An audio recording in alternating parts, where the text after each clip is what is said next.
Si vous nous rejoignez, merci de votre fidélité. Bienvenue, mesdames et messieurs, voici les titres de votre journal. Le président de la République poursuit son séjour de travail en Chine. Général Mamadi Doumbouya, ses commandos ont été évoqués. La mise en place effective de la couverture médicale pour les fonctionnaires et retraités du pays, une prise en charge de 80% qui soulage déjà les bénéficiaires des efforts sur lesquels nous allons revenir dans un instant. Nous serons à la fin du journal à Moscou où vient de prendre fin le festival de la musique militaire. La Guinée a été représentée à ce rendez-vous culturel de grande portée, un autre exploit qui porte notre pays sur la scène internationale. Voilà pour le sommaire. Bonsoir à tous. Le président de la République continue donc de rehausser l'image de la Guinée à travers le monde. Après le Rwanda, il y a quelques semaines, le général Mamadi Doumbouya est en Chine.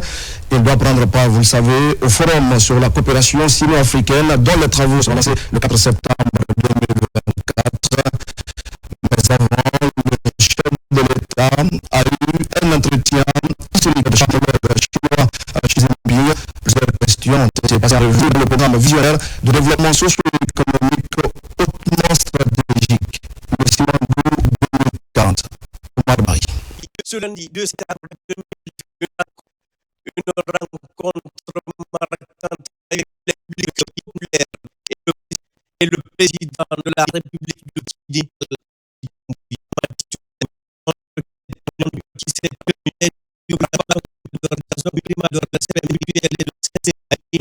a été l'occasion pour les chefs d'État et de relations du pays.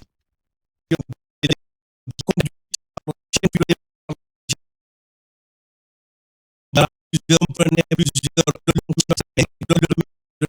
cabinet de la présidence, le ministre des Affaires étrangères, de l'intégration africaine et des Guinéens établis à l'étranger, Dr Maurice Sanda Kouyati. D'autres ministres étaient également présents, à savoir l'Ismaïla international, Bounasila des mines et de la géologie, Dr Jakassi du commerce, de l'industrie et des petites et moyennes entreprises, Mahamadou Abdoulaye Diallo des infrastructures et des travaux publics, ainsi que du conseiller du président Ousmane Doumbouya, le ministre directeur de cabinet de la primature Mohamed Lamine Sissavané et Aminata Koïté, ambassadeur de la République de Guinée en Chine. Au cours de leurs entretiens, les deux présidents ont échangé sur le renforcement de la coopération entre Conakry et Pékin, mettant en avant l'amitié profonde de longue date qui unit la Chine et la Guinée. Depuis l'établissement de leurs relations diplomatiques il y a plusieurs décennies, les deux nations se sont toujours traitées sur un pied d'égalité, avec un respect mutuel et ont maintenu une coopération fructueuse dans divers domaines. Une expansion significative marquée par une confiance et des progrès constants dans la coopération pratique. Le président général Mamadi Doumbouya en Chine et un nouvel élan à cette dynamique en ouvrant la voie à un développement global et approfondi des relations cordiales entre les pays. D'échanges, le président chinois, son Excellence M. Xi Jinping, est réalisé dans les relations bilatérales depuis le 5 septembre 2021, soulignant que la décision de les porter au niveau a renforcé encore davantage les liens entre la Chine et la Guinée.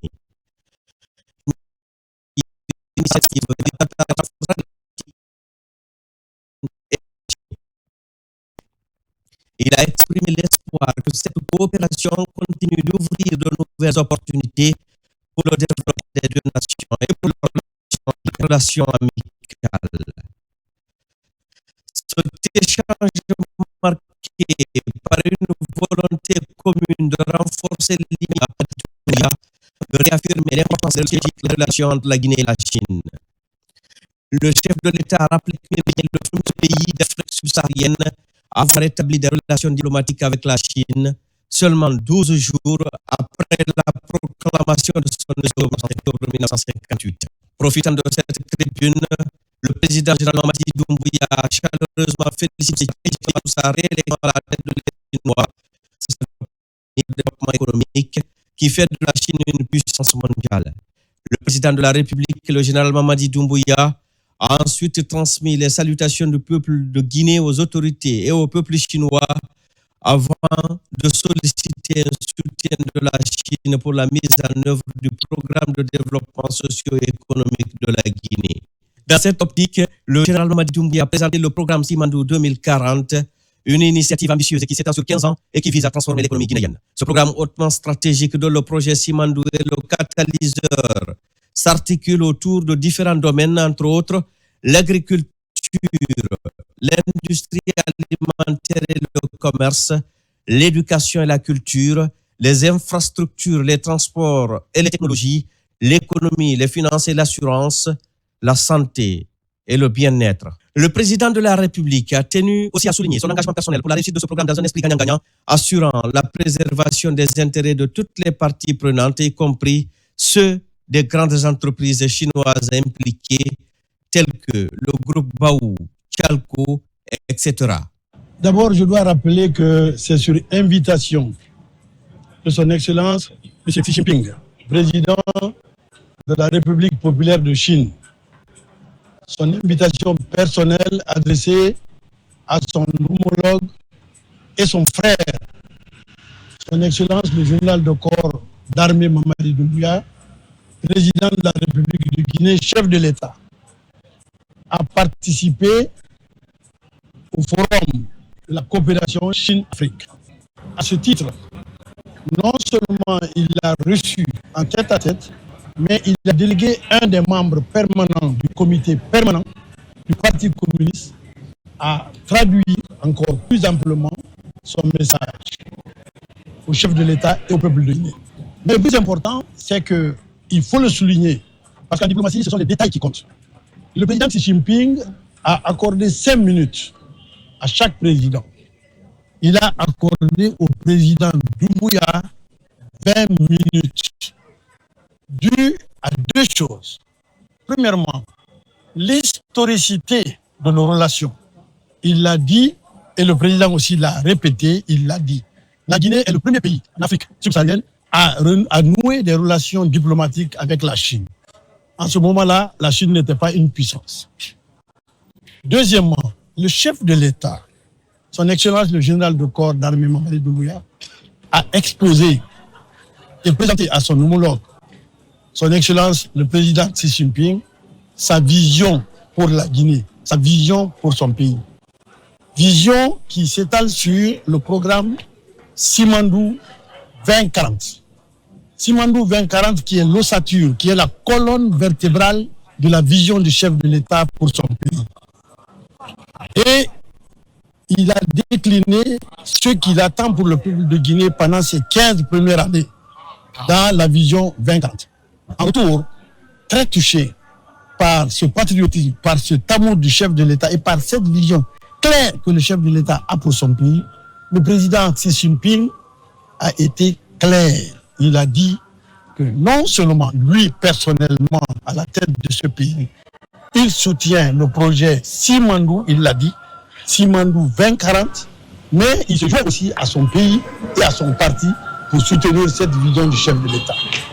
Il a dit aussi un détail important. Il dit, Monsieur le Président, nous pouvons compter sur votre jeunesse et votre vigueur et votre patriotisme pour croire à la réussite de cette vision. Donc aujourd'hui, c'était un grand jour. Après ce tête-à-tête, le président a été invité par le même président Xi Jinping, par un des 7 membres du comité permanent du bureau politique. Et pendant ce discours, il y a eu un exposé clair et net de comment la Guinée et la Chine doivent coopérer pour que nous soyons gagnants-gagnants. Et je peux dire que le peuple de Guinée a été honoré par le chef de l'État.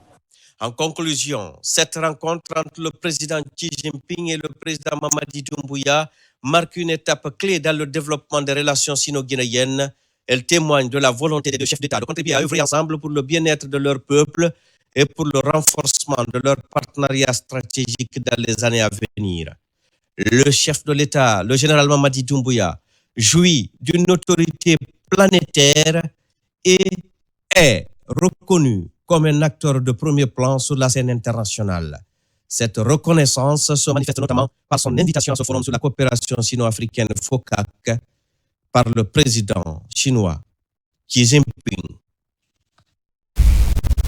Et justement, vous l'avez suivi tout à l'heure, le chef de l'État a été également honoré par le vice-premier ministre du Conseil des Affaires d'État et membre permanent du comité central du Parti communiste chinois.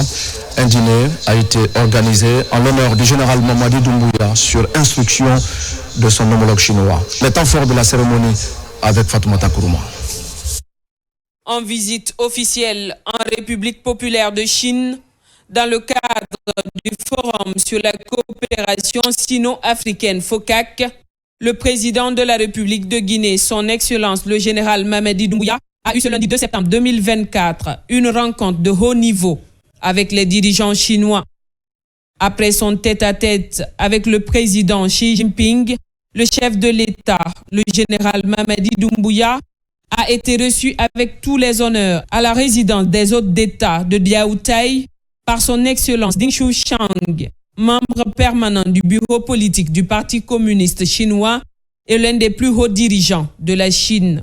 Cette rencontre bilatérale a été l'occasion pour le chef de l'État et son Excellence Ding Xuchang de discuter longuement des moyens de renforcer les liens entre la Chine et la Guinée, un partenariat de longue date, notamment dans les domaines des infrastructures et des mines. Les échanges ont ainsi porté sur divers sujets d'intérêt commun, y compris des projets de développement économique. Son Excellence Ding Xuanchang a exprimé sa gratitude au président Mamadi Doumbouya avant de souligner avec satisfaction que la Guinée a été le premier pays d'Afrique subsaharienne à établir des relations diplomatiques avec la Chine. Il s'est également réjoui de l'approfondissement continu des liens d'amitié sino-guinéens. En réponse, le général Mamadi Doumbouya a remercié les réservés à la délégation guinéenne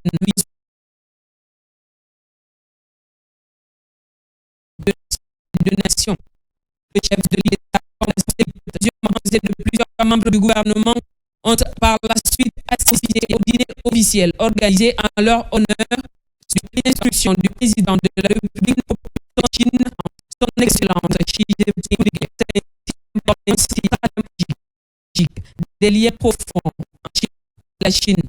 La participation du président de la République, chef de l'État, chef suprême des armées, le général Mamadi avec le haut dirigeant chinois, témoigne de l'engagement de la Guinée à renforcer sa coopération avec la Chine.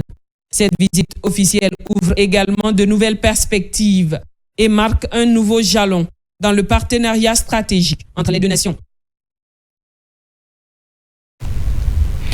Retour en Guinée, mais nous allons toujours continuer de parler de la coopération sino-guinéenne. Le vice-gouverneur de la province de Henan, en Chine, est en visite de travail dans la région administrative de Boké. Les échanges sur place portent sur le renforcement de la coopération entre nos deux pays à travers la signature de plusieurs accords. Des accords de transfert de compétences entre certains acteurs économiques de Boké et la province de Henan. Younoussa Tawel Kamara, Mohamed Mara et Bintou Touré. Dans la région de Boké, plusieurs activités, notamment les mines et l'agriculture, sont exercées par les entreprises chinoises. Pour se rassurer du respect des clauses de contrat avec ces entreprises chinoises en activité à Boké, le vice-gouverneur de la province de Henan en Chine est à Boké.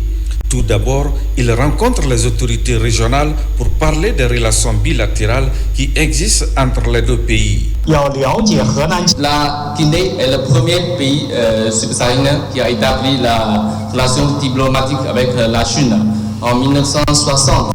Je suis sûr, avec ces aspects d'amitié, notre coopération mutuelle va avoir un bon résultat. Pour moi et mes collègues, c'est d'avoir une meilleure connaissance de la situation des sociétés entreprises qui sont développées dans la zone de Bokeh. Et après, on étudiait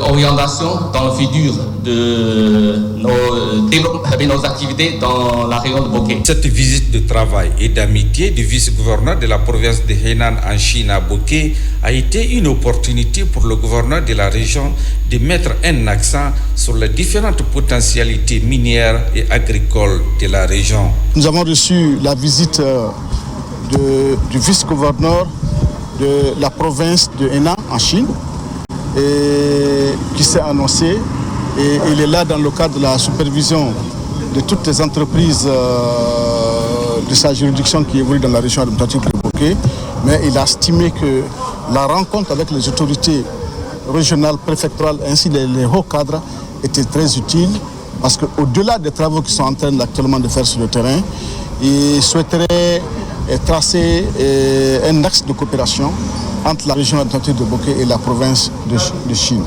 Mamadou Camara se rendra en Chine prochainement, plus précisément à Henan, sur l'invitation du vice-gouverneur de cette ville pour parler des opportunités de transfert de compétences entre les opérateurs économiques et autres acteurs des deux villes.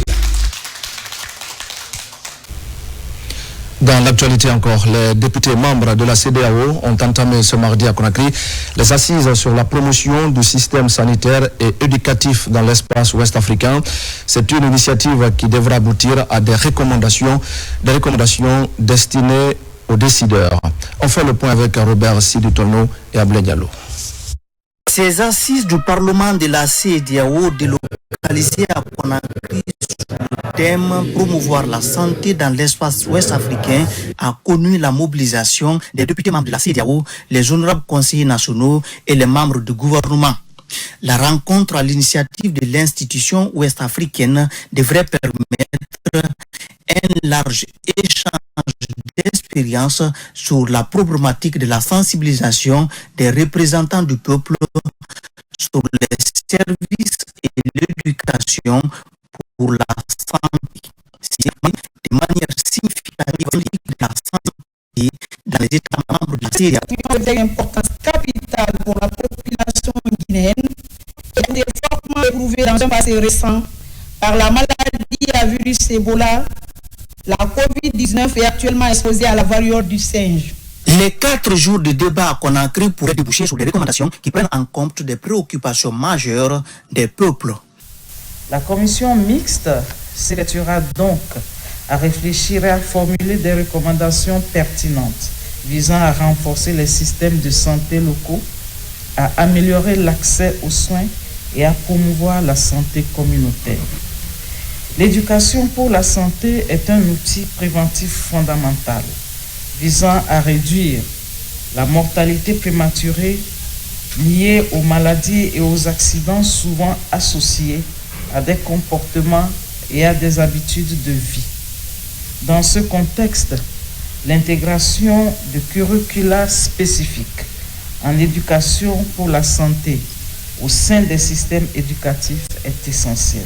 Devant la pertinence des thèmes à développer, le Premier ministre chef du gouvernement s'est félicité du choix porté sur la Guinée pour abriter les travaux. La Guinée fera tout ce qu'elle doit faire pour que la CEDEAO continue de vivre, que la CEDEAO puisse évoluer et qu'elle puisse répondre aux aspirations des pères fondateurs tout en étant en phase avec son temps. Les recommandations qui seront issues de ces travaux serviront à l'ensemble des gouvernements de l'Ouest africain pour parfaire leur capacité d'organisation et de riposte. Au regard d'unir les efforts dans le renforcement du système sanitaire dans l'espace CEDEAO, le président du CNT a appelé les autorités à tous les niveaux à l'unité d'action. Notre présence ici témoigne de la solidité de notre engagement commun en faveur de l'unité, du progrès et du développement de notre sous-région ouest-africaine. Cette rencontre marque non seulement une étape cruciale dans notre collaboration, mais il est également un puissant symbole de notre détermination à relever ensemble les défis majeurs de notre époque. La Guinée en refondation, vers un renouveau prometteur. La République de Guinée, qui est particulièrement honorée d'accueillir cette réunion, est un exemple vivant de la capacité de nos nations à surmonter des défis et à se réinventer. En marge des travaux, la délégation de la CEDEAO pourrait nouer d'autres contacts avec les autorités guinéennes. Le Premier ministre a également reçu en audience les représentants de la Confédération générale des entreprises de Guinée. C'est la principale organisation patronale du pays. Les deux parties ont discuté de l'opération fiscale en cours, une opération menée par la Direction générale des impôts en collaboration avec la gendarmerie. Le Premier ministre a donc salué l'attitude responsable du patronat et a souligné l'importance d'une collaboration continue entre l'État et le secteur privé dans l'objectif d'une gestion efficace des ressources publiques. Hadi Kamara. Le gouvernement attache des prix aux questions liées au recouvrement des taxes et impôts en vue de renflouer les caisses de l'État. Pour une meilleure analyse et coordination de l'environnement économique, le Premier ministre initie cette rencontre. Ici, les acteurs du monde économique du pays et le gouvernement sont favorables à la redynamisation des maillons de toutes les chaînes qui participent au respect des textes réglementaires y afférents. La rencontre de cet après-midi avec le Premier ministre s'inscrit dans la logique de concertation avec le secteur privé, sans lequel aucun développement n'est possible dans un pays. Et ce dialogue que nous avons nous permettra de trouver la solution à tous nos problèmes et difficultés du moment. Et nous allons nous concerter davantage pour les actions à mener dans le futur. Cette concertation se veut un creuset de réflexion pour renforcer davantage le partenariat public-privé et générer de nouveaux écosystèmes économiques et financiers. Aujourd'hui, nous sommes satisfaits par rapport à la réponse et cette fois-ci, nous estimons que nous pourrons amener tout le secteur privé à s'acquitter, si c'est établi, de tout ce que chacun doit à l'État. Notre devoir en tant que citoyen est de s'acquitter de ces impôts. Nous devons continuer à travailler dans un cadre de concertation permanent pour pouvoir résoudre cette question, mais aussi les questions futures pour la mobilisation des recettes intérieures de notre pays. Les deux parties conviennent de maintenir le cap avec en prime la mobilisation des recettes intérieures dans la transparence et l'efficacité. Et puis, un chiffre dans ce journal. Plus de 27 800 personnes sont à ce jour victimes d'inondations à travers le pays. Les sinistrés, en majorité des enfants, des femmes et des personnes âgées, traversent des moments difficiles avec des crises alimentaires et sanitaires.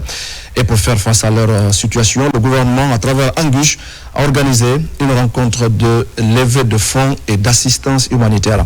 On fait le point dans ce reportage signé Amadou Touré.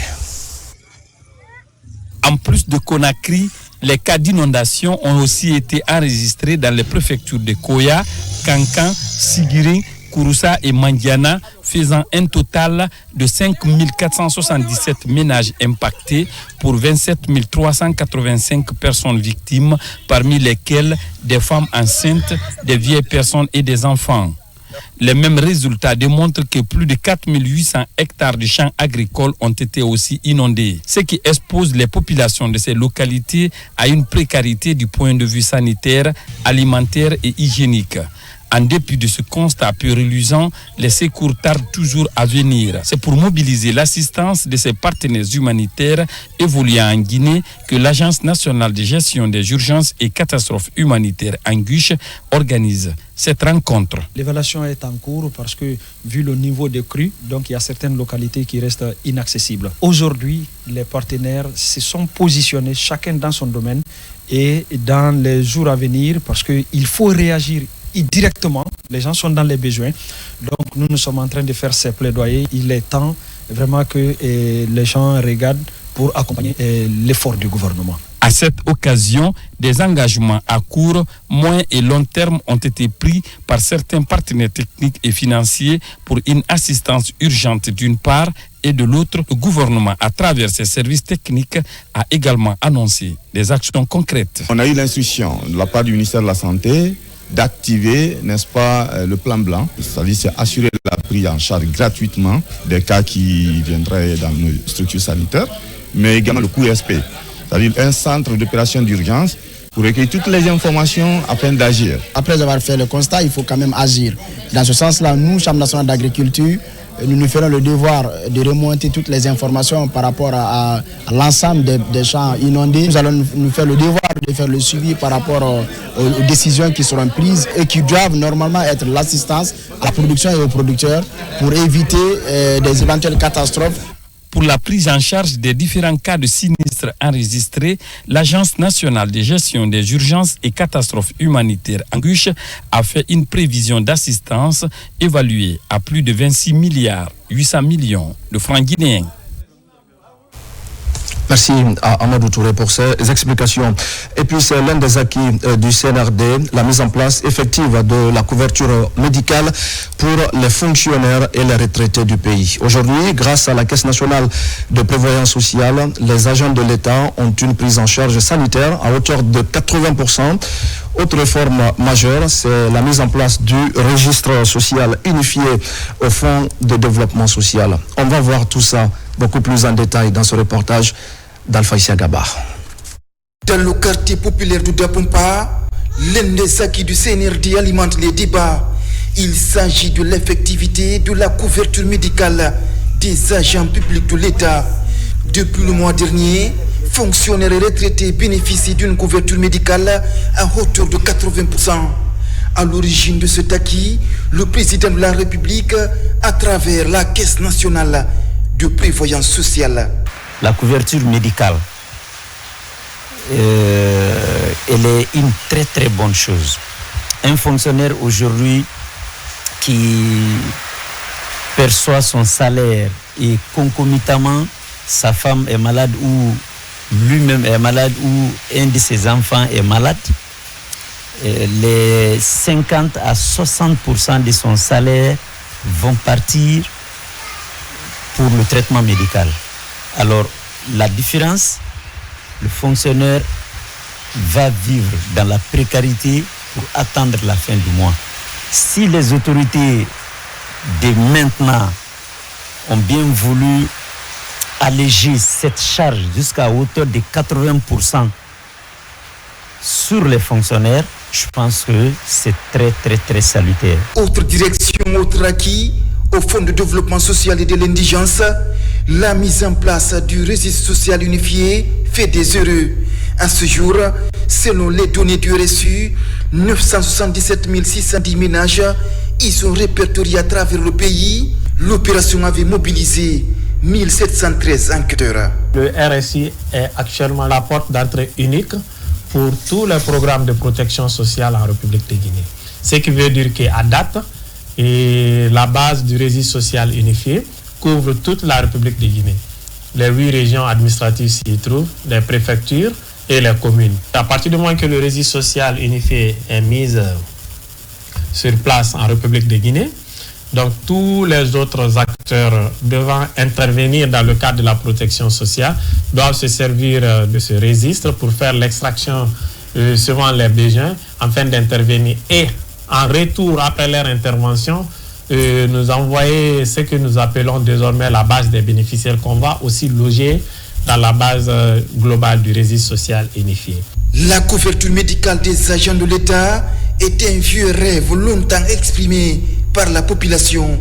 Sur la table de la CNPS, l'enrôlement des assurés sociaux pour les prochaines cartes d'assurance maladie.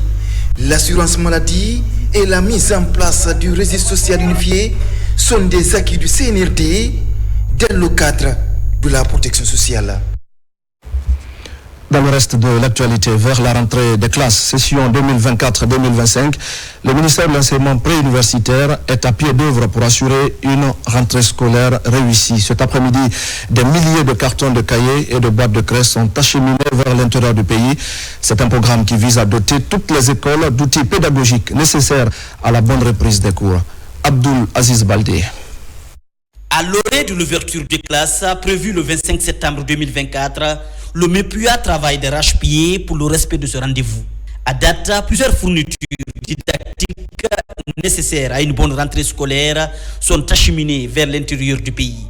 Depuis près d'une semaine, cette opération d'acheminement des kits suit son cours pour les autorités éducatives et de réussir une entrée sans fausse note. Il y a déjà un planning d'acheminement qui est déjà tracé. Donc, au bout d'une semaine, nous allons servir toutes les structures déconcentrées, les DPE en craie, en cahier et en matière didactique. Nous avons déjà servi en livre qui récompense à l'orée des examens les cahiers. Donc, cela va contribuer à une bonne rentrée scolaire 2024. Ces kits pédagogiques vont toucher tous les pays, les conditions d'apprentissage, mais aussi la qualité de l'éducation en général. Cette opération traduit la volonté d'abord du ministère de doter des écoles de tous les intrants pédagogiques suffisants, mais aussi pour contribuer à améliorer la qualité de l'enseignement-apprentissage. Donc, à cet effet, les quantités prévues par rapport aux quantités reçues, je crois que le besoin est largement satisfait.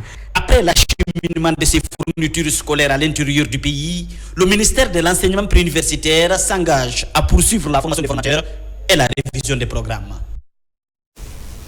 Et nous allons parler maintenant environnement. Nous allons rendre tout de suite sur les berges du fleuve Concouré, où l'Union des impactés du bassin vient de restaurer environ 26 hectares de zones dégradées.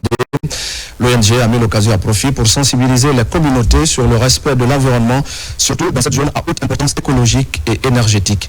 Mohamed Alpha Baldé commente les images de Yaya Silla.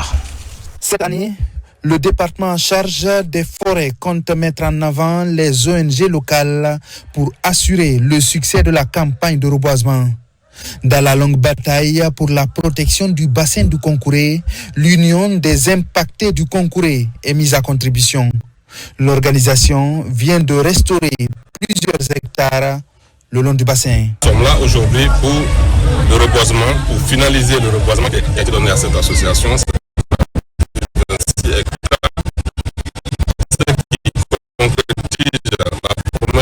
Madame la ministre de l'Environnement et du Développement durable, de redonner le reboisement à des populations qui connaissent leur important pour la conservation et aussi pour la médecine traditionnelle. L'engagement de cette population devient pour moi une histoire de succès et cela encourage le gouvernement à continuer à soutenir, à reboiser. Donc ce qu'on a dit, c'est qu'en reboisant, c'est bon, reboiser c'est bon, mais conserver et protéger pour l'avenir, pour aujourd'hui et pour nos générations futures et l'avenir.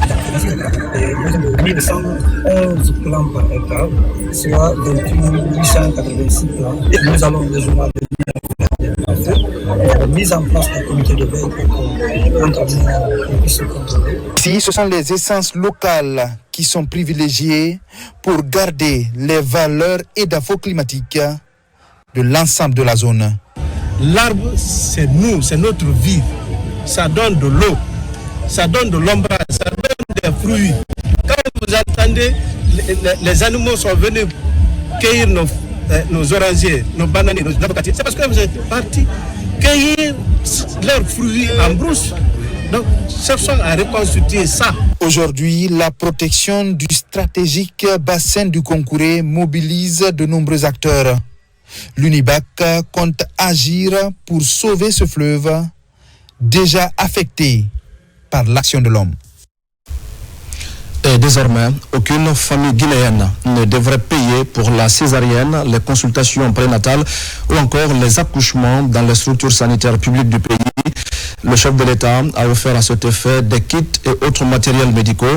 La préfecture de Forêt vient de recevoir sa dotation des autorités sanitaires et administratives de Kindia. Tcherno Maroufba, Morlaï Souma. À 100 km de Conakry, la préfecture de Forêt-Karia, la volonté politique du président de la République en matière de gratuité de l'accouchement et de la césarienne se concrétise. Ici, des kits pour le centre de santé et la maternité de l'hôpital préfectoral sont réceptionnés. Des efforts entrepris pour assurer la santé de la mère et de l'enfant. Notre mission, quelle que soit la volonté que nous avons pour bien faire, si on n'a pas ce matériel, ça prouve. Parce que maintenant que nous avons ça, nous allons utiliser à très bonne urgence pour sauver la vie des mères et des nouveaux-nés qui parfois sont négligés dans les communautés. Réduire drastiquement la mortalité maternelle, néonatale et infantile, c'est l'objectif de cette politique du gouvernement à travers le ministère de la Santé et de l'Hygiène publique. Plusieurs dispositions sont prises quant à l'utilisation de ces kits. Ces kits qui vont être utilisés pour nos mamans qui donnent vie. Et vous savez qu'est-ce que c'est qu'une vie? C'est pour toute la population et c'est pourquoi Monsieur le gouverneur a accepté, malgré qu'il pleut ou qu'il neige, qu'on soit là pour recevoir ce don. Toute personne du moins qui va essayer tant soit peu de faire de cette kit son besoin personnel, tu vas répondre devant les autorités. Tu vas être traduit sans faille. C'est pourquoi des dispositifs sont mis en place, des dispositions sont prises au niveau du département de la santé, au niveau administratif, au niveau local, à tous les niveaux. Même le dernier Guinéen, au dernier coin de la Guinée, est informé de la gratuité de ces kits. Avec cet approvisionnement en kits SONU des structures sanitaires du Moréa, un grand vide vient d'être comblé dans la prise en charge efficace et rapide des femmes de cette localité. En plus bref à présent et en image, les accidents de circulation continuent d'endeuiller des familles guinéennes. Ce mardi sur la nationale Kouroussa-Kankan, précisément à Sambarala, 3 personnes calcinées dans leur voiture ont perdu la vie. C'est suite à une collision entre une voiture 4x4 dans le Buzer et Toyota Durban. Un drame qui relance encore une fois le débat sur la nécessité de renforcer à tous les niveaux différents mécanismes de sécurité routière pour sauver des vies.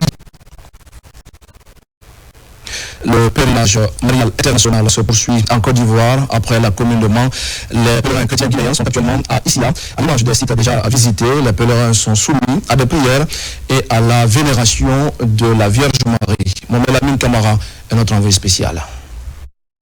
Dans ce sanctuaire Notre-Dame de la Délivrance d'Issia en Côte d'Ivoire, les frères et sœurs moines vivent dans cette communauté appelée certitude. Ici, la vie de contact, silence et prière.